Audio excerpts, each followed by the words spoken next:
하나님 말씀 출애굽기 25장에서 27장까지의 말씀입니다.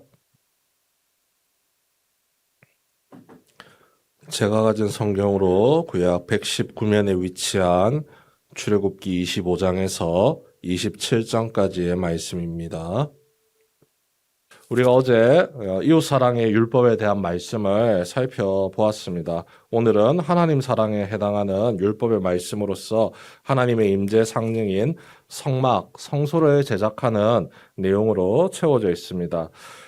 애굽을 나와서 가나안 땅에 이르기까지 광야 생활을 통해서 이스라엘 백성들이 불안에 떨지 않도록 하나님께서 너희들 가운데 있다라는 것을 분명하게 보여주시는 그 상징으로서 이 성막이 제작이 됩니다.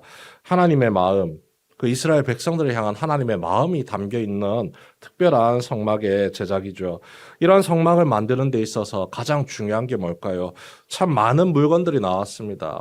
가늘게 꼰 배실, 여러 가지 색깔이 들어간 실, 금도 많이 나왔고 나무를 깎아 만드는 널판도 여럿 나왔습니다. 그런데 가장 중요한 것은 그 성소로 나아갈 사람의 마음인 것이죠. 하나님과 함께 만나는 은혜의 자리입니다. 그런데 우리의 마음속에 하나님을 향한 기쁨과 감사, 소망이 없다면 그 자리는 굉장히 불편한 자리가 될 것입니다. 그래서 하나님께서 애초에 아예 못을 받고 이야기를 하시죠. 25장 2절 말씀 우리 함께 읽도록 하겠습니다. 25장 2절 말씀입니다. 함께 읽습니다. 시작. 이스라엘 자손에게 명령하여 내게 예물을 가져오게 하고 기쁜 마음으로 내는 자가 내게 바치는 모든 것을 너희는 받을지니라. 그 성막을 제작하는 데 있어서 너희들이 그 물건들을 가져와라. 필요한 것들을 가져와라. 그런데 가져오는 것만이 중요한 게 아니라 가져온 그것들을 어떠한 마음으로 가지고 왔는지를 꼭 살펴보라는 것이죠. 기쁜 마음으로 내는 자가 내게 바치는 모든 것을 너희는 받아서 그것을 가지고 성막도 짓고 성소도 만들고 필요한 모든 성전의 기구들을 하나하나 세밀하게 만들어내라. 이렇게 모세에게 하나님께서 명령하시는 거죠. 하나님의 사랑은 이미 이스라엘 백성들에게 주어졌습니다. 어디에나 계시고 그래서 어느 한 특정한 장소에 갇히는 것을 원하지 않으시는 하나님이시지만 기꺼이 이스라엘 백성들의 마음의 평안과 위로를 위해서 그 이스라엘 백성들 한가운데 내가 임하겠다라고 지금 벌써 약속을 해주시는 하나님이십니다. 그 하나님과 함께하는 데 있어 가장 중요한 것, 결국은 그 관계에 대한 소망을 이야기를 하는 것이죠. 기쁨이 없는데 내가 함께 있는다 한들 무슨 소용이 있겠느냐. 기쁨과 감사가 넘치는 은혜의 예물로서 이 성막과 성소를 짓고 그렇게 하나님께로 나아올 때마다 하나님께서 임재하실 때마다 이스라엘 백성들의 마음이 하나님을 향해서 항상 기쁨으로 세워지기를 바라는 그 간절한 마음이 이 성막 제작의 첫 시작으로부터 나타나고 있다는 것이죠. 그리고 하나님께서 먼저 우리를 기꺼이 사랑해 주셨습니다. 우리의 필요를 모두 채워주고 계십니다. 이스라엘 백성들을 기꺼이 인도해 주고 계십니다. 그런데 사랑은 일방적이지 않습니다. 항상 상호적인 작용을 하기 마련이죠. 하나님은 본인이 할 도리를 전부 다 했습니다. 이제는 인간인 이스라엘 백성들이 하나님 앞에서 어떻게 보이는가 문제이죠. 그 첫 걸음으로 기쁜 마음으로 내게 만드셨고 두 번째 마음입니다. 그 많은 기구들을 이렇게 저렇게 다양한 형태로 방법으로 만들어낼 텐데 그것을 자의적으로 하면 안 되고 하나님께서 말씀하신 대로 너희는 하나하나 세심하게 주의를 기울여서 만들어라. 하나님을 향한 온전한 순종으로 화답할 것을 강조를 하고 계시죠.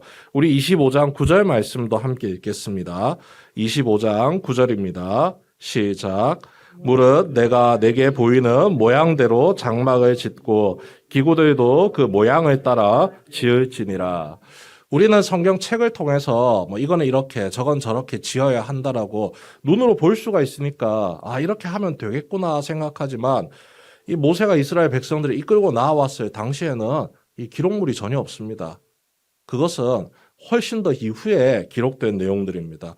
결국은 말로써 이것을 설명을 다 해야 되고 이스라엘 백성들이 머릿속으로 다 기억을 해야 될 문제라는 거죠.